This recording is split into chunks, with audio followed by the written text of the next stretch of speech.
같이 기도함으로 새벽기도 시작합니다. 하나님 앞에 나아가서 말씀을 들을 때 우리 영혼이 깨어나고 우리 육신이 깨어나는 것보다 우리 영혼이 깨어나서 하나님을 바라보고 하나님과 함께 기뻐하고 감사하며 주님이 살아계심을 맛보아하는 은혜의 시간이 이 시간 되게 도와주옵소서.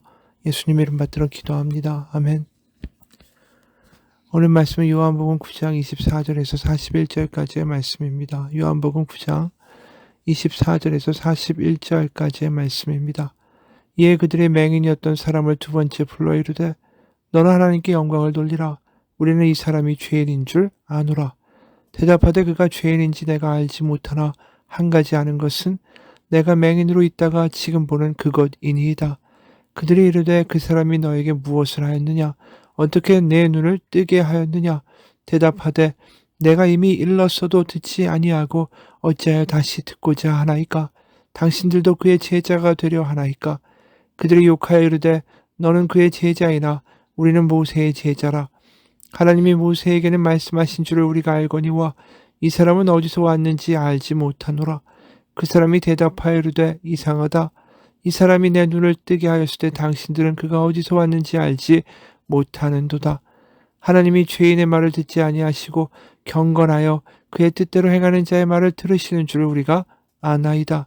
창세 이후로 맹인으로 난 자의 눈을 뜨게 하였다 함을 듣지 못하였으니 이 사람이 하나님께로부터 오지 아니하였으면 아무 일도 할 수 없으리이다. 그들이 대답하여 이르되 네가 온전히 죄 가운데에서 나서 우리를 가르치느냐 하고 이에 쫓아내어 보내니라.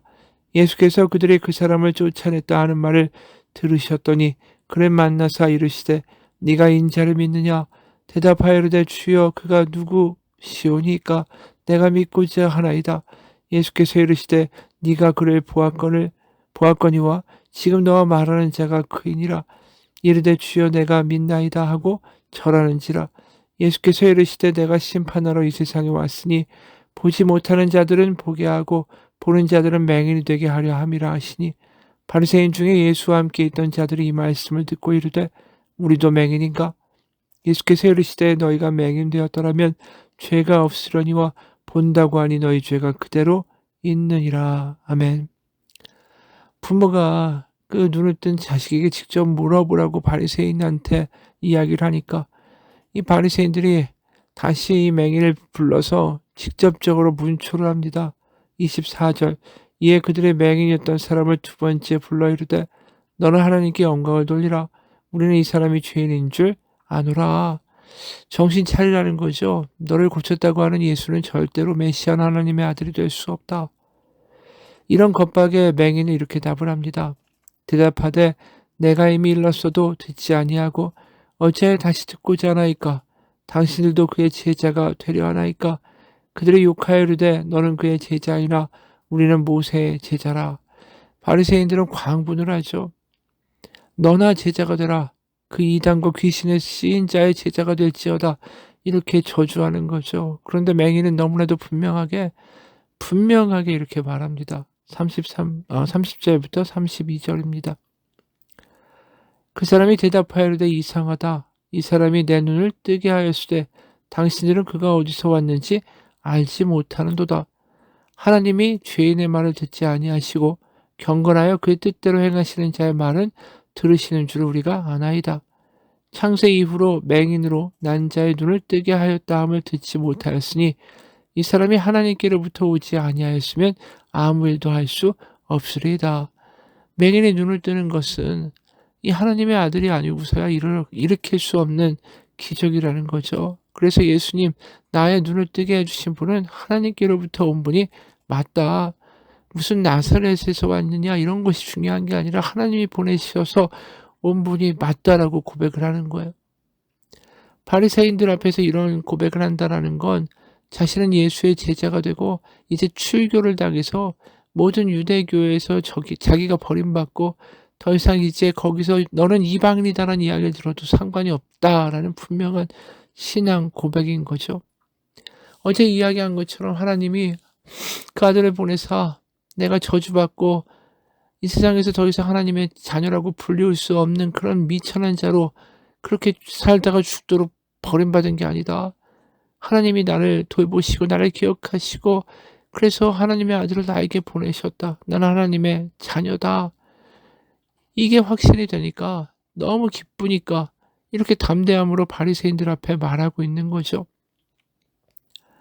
한마디로 지금 바리새인들은 거꾸로 이 사람들이 맹인이고 맹인은 눈을 뜬 역전의 현상이 벌어지고 있는 거예요. 이렇게 지적을 하는데도 이 바리새인들은 눈뜬 장님입니다. 34절 그들이 대답하여 이르되 네가 온전히 죄 가운데 나서 우리를 가르치느냐 하고 이에 쫓아내어 버리니라. 바리새인들은 예수를 그리스도라고 인정하고 그의 제자가 되겠다고 하는 이 맹인을 출교시켜 버리죠. 너 이단이다. 이제 이방인이야.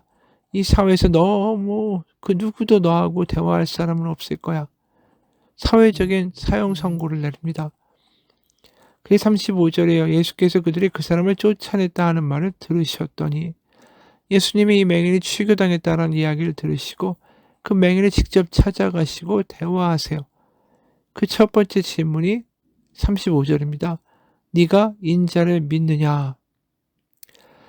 왜 예수님이 굳이 찾아가셔서 수많은 질문 중에 이런 이야기를 하실까요? 위로를 하실 수도 있지 않을까요? 네가 그렇게 믿음의 결단을 하고 나를 따르기로 했으니 대견하고 너의 믿음이 귀하다. 내가 너의 믿음을 보았다. 두려워 말라. 이런 위로의 말씀, 격려의 말씀을 우리는 하실 수 있다라고 기대합니다. 근데 예수님이 이 맹인에게 가서 하신 이야기는 네가 인자를 믿느냐. 우리의 생각과는 너무나도 다른 이런 말씀을 던지신 거예요. 근데 예수님이 굳이 인자라는 말을 쓰면서 이 맹인이었던 사람에게 질문을 던지실 때 예수님에게 생각이 있으시다라는 거죠. 사실 이 인자라는 단어가 가지고 있는 함의가 있기 때문입니다. 우리가 요한복음 1장 15절, 51절, 1장 51절에서 이런 말씀을 본 적이 있어요. 또 이르시되 진실로 진실로 너에게 이르노니 하늘이 열리고 하나님의 사자들이 인자 위에 오르락 내리락 하는 것을 보리라. 또 3장 13절에도 이런 말씀을 하셨습니다. 하늘에서 내려온 자 곧 인자 외에는 하늘에 올라간 자가 없느니라. 모세가 광야에서 뱀을 든 것 같이 인자도 들려야 하리니 이는 그를 믿는 자마다 영생을 얻게 하려 하심이니라. 이 인자라는 단어를 예수님이 사용하실 때마다 그게 어떤 것을 의미합니까? 이미 1장에서 본 것처럼 인자 위에 하나님의 사자들이 오르락 내리락 한다. 인자는 다시 말해서 하나님과 이 땅을 연결해 주는 존재시다라는 거죠. 그래서 요한복음 3장 좀 전에 읽은 것도 인자 외에는 하늘에 올라간 자가 없고 인자가 들려야 되고 그래서 믿는 자마다 영생, 하나님을 알게 되는 일이 벌어질 것이다. 다시 말해서 하나님과 우리가 이 죄와 타락으로 인해서 멀어진 거 아닙니까? 근데 그런 우리의 관계가 다시 회복돼서 하나님과 우리를 연결해 주시는 분이 바로 예수님이고 예수님은 그런 일을 하겠다고 하실 때마다 내가 인자라고 말씀하고 계시다라는 거예요. 다시 말해서 예수님이 인자라는 이야기를 꺼내실 때는 내가 길이요, 진리요, 생명이고 내가 하나님께로 가는 유일한 길이다라는 것을 말씀하고 계시다라는 뜻입니다. 그럼 왜 이 맹인이었다가 눈을 뜬 사람에게 이 이야기를 하실까요? 네가 인자를 믿느냐? 그건 바로 네가 유대교에서 출교가 되고 더 이상 성전에도 들어갈 수 없고 이른바 하나님께 가는 길이 모두 끊겼다라고 세상 사람들은 이제 말하겠지만 너는 길이 끊어진 게 아니라 하나님의 새로운 길, 바로 유일한 길, 바로 하나님과 우리 사이에 새로운 길을 열어주신 예수라는 그 길을 네가 가게 된 것이다. 넌 버림받은 게 아니야. 하늘로부터 만들어진 새로운 길이 열렸어. 그 구원의 길, 생명의 길, 부활의 길이 너에게 지금 열려 있다라는 게 믿어지니 이게 바로 네가 인자를 믿느냐라는 질문입니다. 더 이상 유대교 안에서의 구원, 성전에서의 구원이 아닌 새로운 구원의 길이 하나님께로 가는 길이 열렸음을 네가 믿느냐? 그게 바로 네가 인자를 믿느냐라는 질문에 담겨 있는 뜻이었습니다. 바로 예수님은 이 맹인의 이 불행한 삶을 보시고 그 육신의 병을 고쳐주시는 것뿐만 아니라 그의 영생까지도 그에게 새로운 길을 확실하게 열어주시는 것까지 이 말로 그에게 가셔서 확신을 주고 싶으셨던 거죠. 왜냐하면 생각해 보세요. 그가 이제 출교를 당했어요. 먹고 살아갈 길이 막막합니다. 맹인으로 살았으니까 뭐 할 수 있는 기술이 뭐가 있겠어요. 글이나 읽을 줄 알겠어요. 글도 못 읽을 거고. 부모도 하다못해 바리새인이 출교시킬까 봐 두려워서 아들한테 물어보라고. 나는 모른다고. 이 부모로부터도 어떻게 보면 버림받았고 마을 사람으로부터도 단 하나의 도움도 이제 못 받을 거예요. 그에게 예수님이 굳이 가셔서 인자를 믿느냐라고 말씀하신 건 네가 버림받은 게 아니야. 너에게 소망과 미래와 하나님 아버지가 함께 하시는 삶이 있단다. 너 출교당하지만 혼자가 아니야. 너에게는 새로운 너와 함께 길을 갈 공동체도 있어. 교회도 있어. 믿음의 사람들이 있어. 이제 하나님께로 가는 길이 너에게 주어졌음을 믿어. 이게 길이다. 그 소망을 주시기 위하여 예수님이 그 이야기를 하신 거죠. 네가 인자를 믿느냐. 이제 출교당하고 부모 형제를 잃고 고향을 잃은 사람에게 믿음의 공동체가 있고 하나님께로 가는 길이 열렸고 드디어 네가 하나님의 자녀로 당당하게 살아갈 수 있는 소망과 희망의 길이 열렸다라는 것을 확신시켜 주고 싶으셨던 거예요. 그러니까 출교를 당하고 이제 어떻게 먹고 살아야 되나 이 막연한 상황이 있을 것 같은 맹인이 36절에 대답하여르되 주여 그가 누구시오니까 내가 믿고자 하나이다. 그렇죠.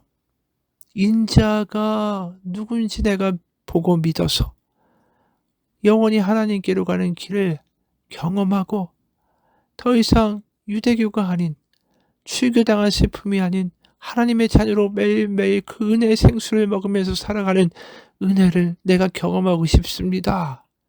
근데 사실 여기서 주여라고 부르고 있다는 건 이미 앞에 있는 분이 예수님이고 메시아라는 것을 알고 있는 거죠. 다시 말해서 네가 인자를 믿느냐? 네, 그렇습니다. 이렇게 대답한 꼴이에요. 그러니까 37절에 예수께서 이르시되 네가 그를 보았거니와 지금 너와 말하는 자가 그이니라. 바로 예수님이 내가 너를 고쳐준 메시아고 그리스도다라고 말씀하시는 거죠. 그러니까 내가 그다. 바로 내가 하나님의 아들이다. 내가 인자다. 내가 길이다. 그러니까 이 맹인이 신앙 고백을 하죠. 38절 이르되 주여 내가 믿나이다 하고 절하는지라. 절한다라는 표현은 그냥 우리가 생각하는 단순한 절이 아닙니다. 이게 프로스퀴네오라는 헬라어인데 이것은 엎드리다라는 뜻뿐 아니라 예배하다라는 뜻도 같이 들어있습니다.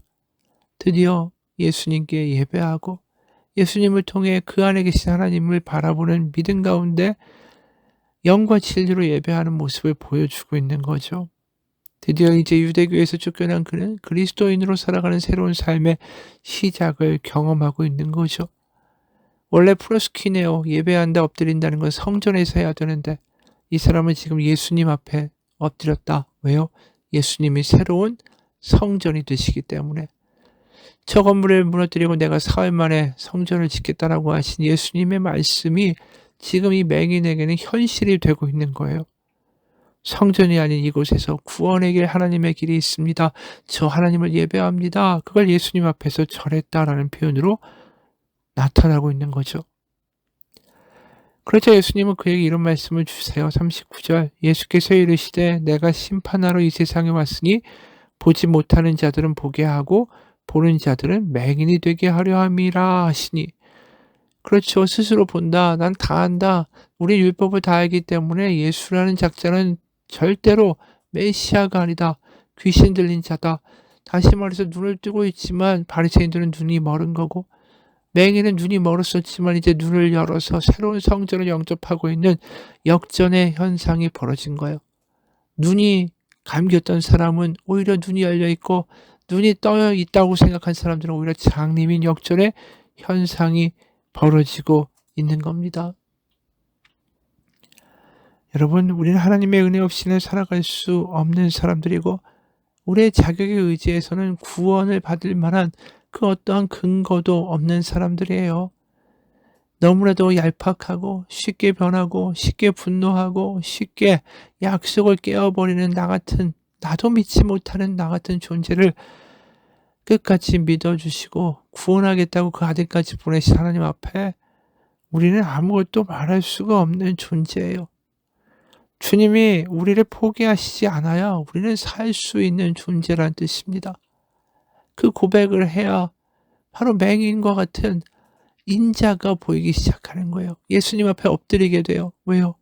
예수님, 바로 하나님, 그 예수님 안에 드러난 하나님, 우리를 포기하지 못해서 은혜로 우리 가운데 그 아들을 보내시고 우리를 다시 찾고자 하시는 그 열심 있는 하나님이시다라는 것을 우리가 경험하는 거, 그걸 고백하는 거, 그게 예수님 앞에 엎드리는 거예요. 왜요? 예수님은 바로 그런 하나님을 말씀하고 보여주셨으니까. 예수님의 은혜에 대해서 우리가 깊이 경험하게 되고 하나님의 열심과 사랑에 대해서 고백하게 될 때 우리는 부족하고 믿을 수 없는 나 자신이 아니라 오히려 믿을 만한 하나님, 오직 나에게 힘이 되시고 포기하지 아니하시는 하나님을 발견하게 되죠. 나에겐 소망이 없어요. 우리는 지금 떵떵거리고 잘 사는 것 같고 내가 다 모든 걸 컨트롤하는 것 같고 내가 다 잘하는 것 같지만 한 달 후에도 과연 그럴까요? 한 달 후에 나의 모습은 이게 뭐 어떻게 돌아가는지 모르겠다. 우리는 내일 일도 모르는 존재들입니다. 그 가운데도 오직 우리에게 유일한 소망은 여전히 나를 포기하시지 않는 하나님뿐이라는 거죠. 전에도 한번 말한 적이 있습니다. 여러 번. 어느 목사님의 글이죠. 우리 집 근처에 해변처럼 인위적으로 완만한 경사를 이루게 만든 수영장이 있다. 나의 2살 된 아들은 그 경사로를 따라 풀장 안으로 걸어 들어가면서 본능적으로 내 손을 꽉 붙들었다. 아들 녀석은 물이 점차 깊어지자 내 손을 더 세게 붙잡았다. 그러나 2살 된 아이가 내 손을 붙잡는 힘은 그렇게 강할 리가 없다. 그 녀석이 내 손을 잡는 게 아니라 내가 아들 녀석의 손을 꽉 붙잡는 형태로 바뀌었다. 녀석의 손에 힘에 모든 걸 맡겨놓으면 결국 내 손을 그 아이는 놓칠 게 분명했다. 그러나 내가 아들의 손을 놓지 않겠다라고 생각하는 한 그 아들 녀석은 영원히 안전했다. 왜냐하면 그 녀석이 내 손을 놓으려고 해도 놓을 수가 없을 것이기 때문이다. 여러분, 바로 예수님이 이 땅에 오신 것이 우리의 손을 꽉 붙잡아 주시기 위해서예요. 우리는 실족할 수밖에 없는 존재니까. 그럼 우리가 해야 될 건 뭐예요? 예수님께 손 내미는 거죠. 예수님 앞에 엎드리는 거죠. 은혜 아니면 안 된다고 그 앞에 엎드려 나아갈 때 우리의 연약한 믿음의 신앙의 고백에도 불구하고 그 우리의 손을 꽉 붙들어 주시는 주님의 은혜 때문에 우리는 달라지고 거룩해지고 구원받게 된다는 뜻입니다. 그런데 지금 바리새인들은 어떤 꼴입니까? 자기가 2살짜리 3살짜리 어린아이인데 마치 대단한 사람인 것처럼 교만을 떨고 있어요. 우리는 아브라함의 자손이고 나는 율법을 지켰고 나는 하나님 앞에 당당하게 나갈 만큼 나는 잘 살고 있어. 이렇게 말하는 거죠. 그럼 어떻게 되겠어요? 풀장에서 아버지하고 같이 손잡고 가야 되는데 나는 괜찮아. 나는 다 할 수 있어. 3살짜리 아이가 그 깊은 물속에 혼자 뛰어들어가서 잘할 수 있을까요? 결국 빠져 죽을 수밖에 없는 거 아닙니까? 바리새인이 딱 그런 짓을 하고 있는 거예요. 교만을 떨고 있는 거죠. 구원이 자신들에게 속했다고. 아닙니다. 구원은 우리에게 속한 게 아니라 하나님께 속한 것입니다. 하나님이 우리를 붙들어 주셔야 거룩해지고 붙들어 주셔야 달라지고 붙들어 주셔야 소망을 갖게 되는 것입니다. 3살짜리 4살짜리 아이가 아무리 힘세다고 혼자 해봤자 그게 어른이 보기에 얼마나 연약한 짓입니까? 바리새인들이 스스로 거룩하다고 해도 하나님이 보시기에 얼마나 답답한 겁니까? 고작 3살짜리 애가 2살짜리 애 보고 내가 힘세, 내가 이렇게 힘세다고, 마치 그런 것과 똑같은 거예요. 어른이 볼 때는 다 답답한데. 여러분, 우리가 그런 존재예요. 바닷가에 한번 가보세요. 그 넓은 바다에서 파도가 칠 때, 끝없이 파도가 칠 때 우리는 그 파도 앞에서 아무것도 아닌 존재다. 그걸 깨닫게 됩니다. 우리는 연약하고 작은 존재고 하나님이 우리의 손을 꽉 붙들어 주시지 않으면 우리는 무너질 수밖에 없는 존재라는 거, 그 고백을 하는 사람들이 눈을 뜬 사람들입니다. 여러분, 우리가 그렇게 눈을 떠서 은혜를 은혜 되게 하고 하나님을 하나님 되시게 하는 그러한 믿음이 되기를 축원합니다. 같이 기도하겠습니다. 하나님, 맹인처럼 믿음의 눈을 뜨기 원합니다. 나는 괜찮은 사람인 것 같고, 나 스스로 설 수 있는 것 같고, 나 혼자 뭔가 할 수 있는 것 같은 교만에 빠지지 않게 하여 주옵소서. 바리새인처럼 아무것도 아닌 존재가 나는 할 수 있다는 식으로 그렇게 굴다가 결국은 다 망하는 것 우리가 보았습니다. 우리가 할 일은 하나님 앞에 손을 내미는 거고, 하나님의 은혜로 우리의 그 더러운 손을 마다하지 아니하시고 꽉 붙들어서 우리의 구원과 은혜와 영생의 길로 인도하실 것을 믿습니다.